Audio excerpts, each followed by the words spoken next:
Hello everyone, welcome to the next installment of the Grand Fretboard Experiment.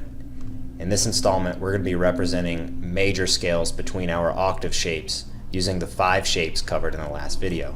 Of course, if you're jumping in on this video in the middle, you might want to start from the beginning by clicking the card up here and checking out the playlist. I also have it linked down in the description.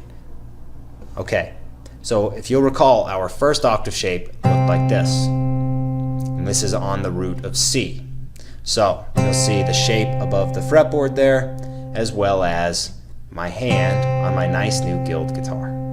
So what we're going to be doing is we're going to be taking the major scale, which you experienced earlier in the series, across the strings like this, and we're going to be filling in our octaves using that scale. So we would have C, and then the next note would be here. Let's pretend that's a fret, but it's really the open D, right? And then we get our E next. That's the 2nd fret.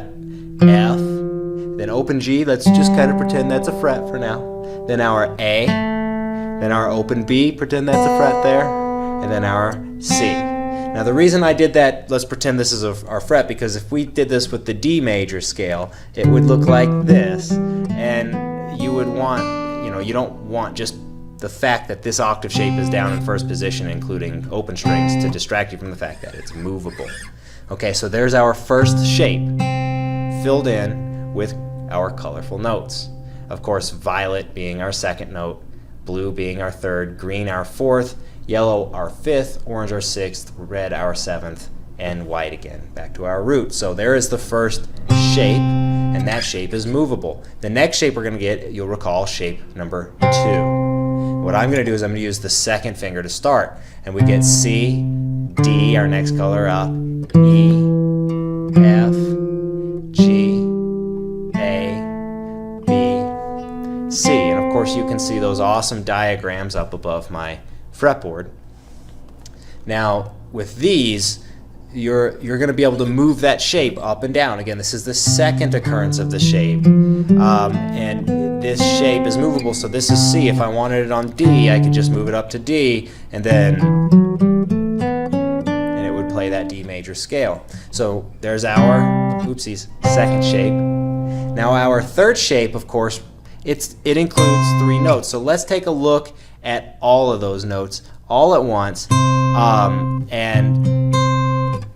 break it in really to 2 halves. So our shape 3.A goes C, D, E, F, G, A, and then we're going to stretch our pinky, B, C. Now again, our C to D, 5th fret of the A, E, 7th fret of the A, F, that 8th fret, and we're crossing to the G string again for G, and then A. I like to use my 2nd finger for the stretch, and then our pinky for the B. We're back at C, but we're going to keep continuing. D there on our 7th fret of the G, E, and then F, G, A, B, C. And again, this pattern is movable, so C, D, E, F, G, A, B, C.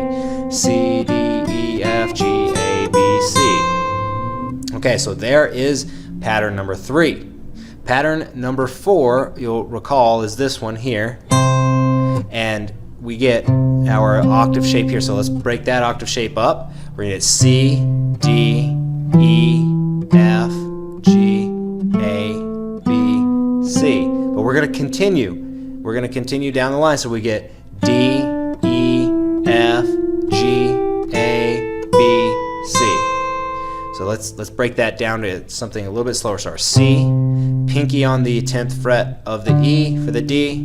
All right, we're going to the 7th fret of the A for the E. There's a bit of overlap from the last one. 8th for the F, 10th for the G, and then we're crossing over to the 7th fret there of our D again for our A, and then we get our B there on the 10th fret, or sorry, the 9th fret, and then the 10th fret for C. And we're going to continue up, so we get C, D, 7th fret of the G, right, and then we go to E, another half step to F, bringing us to our 10th fret of the G, and then we're going to use our 2nd finger for the 8th fret to get our G, then pinky up to the A, B, index 7th, and then C.